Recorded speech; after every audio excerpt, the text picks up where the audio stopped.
that you all know that we serve a God of extravagant love. Right? It's the God of extravagant love that we see in the Gospels when parents bring their children to Jesus and say, will you just lay your hands on them and bless them? And Jesus scoops them up in his arms and he holds them and he blesses them. And he gives them all that he is. Right? That's extravagant love. Right? This is also a God that we serve who has a plan. And when we don't think the plan worked, there's still a plan. This is the God who, from the foundations of the earth, prepared a lamb who was slain. God made this fabulous plan for children when they were born into loving homes, that they would be nurtured and that they would be adored and that they would be held and rocked and snuggled and carried and cared for tenderly, and that when that baby cried, someone would come. And when that baby cried again, someone would come. Millions of children in the world didn't have that experience. And so a divine plan of a sovereign God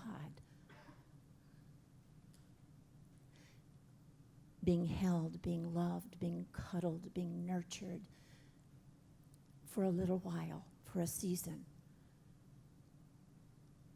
was not available to these children.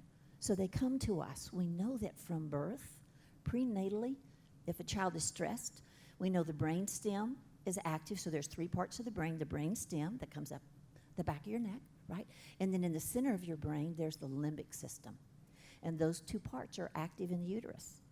So if you bring a baby home from the hospital, you very likely have already got a child who's traumatized, because the most dramatic trauma that happens in utero. Okay? Now there are other equally traumatic experiences. But the brain stem is active, so their heart rates are faster. The limbic system is hyperactive for fight, for flight, for freeze, right? And this outside part, the cortex that makes us so uniquely human, takes years to mature, and it only matures in the arms of loving, nurturing care.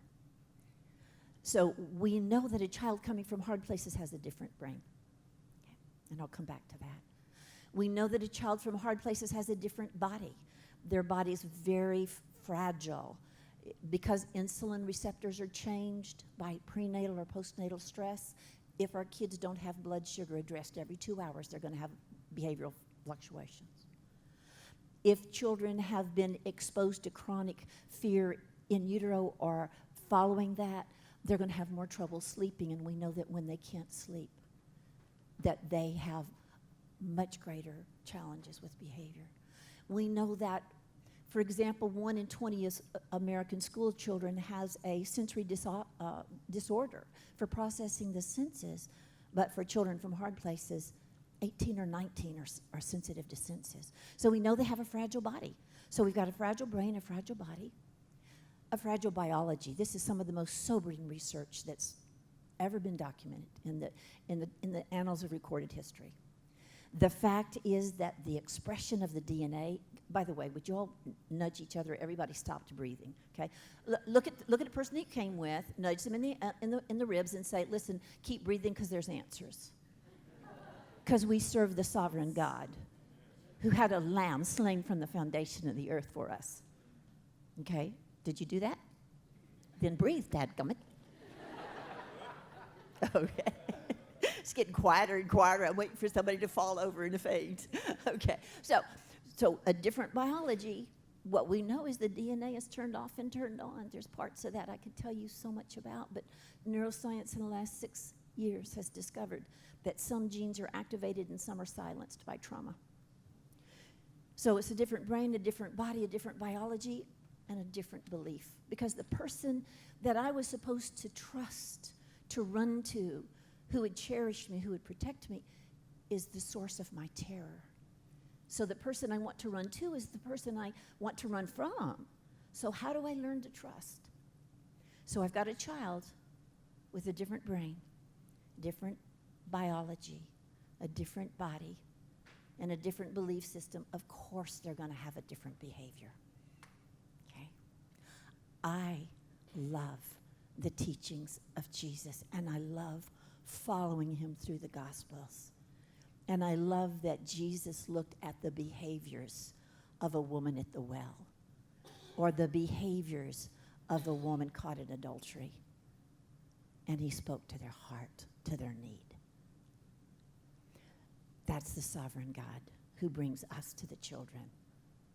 Now, not everybody should foster, not everybody should adopt, but it is our DNA, because we are made in his DNA, to care for the vulnerable.